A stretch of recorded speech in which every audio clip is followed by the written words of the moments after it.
পাকিস্তান দলে ফাহিম আশরাফ ঠিক কী ভূমিকা নিয়ে খেলছেন? উত্তরটা পেস বোলিং অলরাউন্ডার, কিন্তু চলতি টি-20 বিশ্বকাপে এখন পর্যন্ত একটি বলও করেননি। ব্যাট হাতে সুযোগও পাচ্ছেন অল্প। পাকিস্তানের সাবেক পেসার মোহাম্মদ আমির তাই একটু রেগেই বলেছেন, তাকে তো আপনারা ফিল্ডিং অলরাউন্ডারই বানিয়ে ফেলেছেন।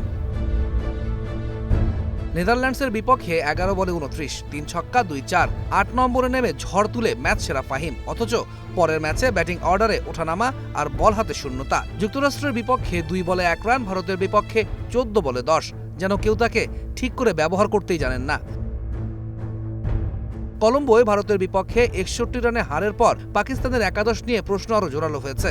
শাহিন শাহ আফ্রিদি 2 ওভারে 31 রান দিয়ে 1 উইকেট, আগের ম্যাচেও খরুচে। মোহাম্মদ আমিরের কথায় তীব্রতা আছে। তিনি বলেন, কাউকে অসম্মান করছেন না, কিন্তু পারফরম্যান্সই শেষ কথা। 2021 বিশ্বকাপ ছাড়া আর কোন আইসিসি আসরে শাহিন প্রভাব রেখেছেন, এই প্রশ্নও ছুড়ে দিয়েছেন তিনি। আগুনে ঘি ঢেলেছেন ভারতের সাবেক ওপেনার কৃষ্ণমাচারী শ্রীকান্ত। তার ভাষা আরও কড়া। তিনি বলছেন, ভারতের সি দল পাঠালেও নাকি পাকিস্তানকে হারানো যাবে। কথাটা হয়তো বাড়াবাড়ি, কিন্তু তাতে যে কষ্টের সত্য নেই তা নয়। তিনি আরও বলেছেন, বাবর আজম যদি আপনার মূল ব্যাটসম্যান হয় তাহলে টি-20 খেলারই দরকার নেই।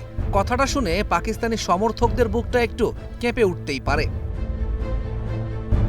একসময় পাকিস্তানের বোলিং মানেই ছিল ভয়। ইমরান খান, ওয়াসিম আকরাম, ওয়াকার ইউনিস নাম শুনলেই ব্যাটসম্যানদের মনে ঝড় উঠত। ব্যাটিংয়ে সাইদ আনোয়ার, ইনজাম মামুল হক, রমিজ রাজা, সেই স্মৃতিগুলো এখন কেমন যেন দূরের আলোর মতো লাগে। আজকের পাকিস্তান দলকে দেখলে মনে হয় তারা নিজেদের ছায়াই খুঁজছে। ক্রিকেটে সবচেয়ে বড় ট্র্যাজেডি হলো সম্ভাবনার অপচয়। পাকিস্তান এখন সেই সীমানায় দাঁড়িয়ে।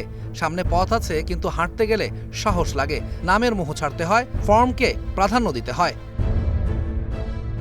তৌহিদুল ইসলাম, স্টার নিউজ।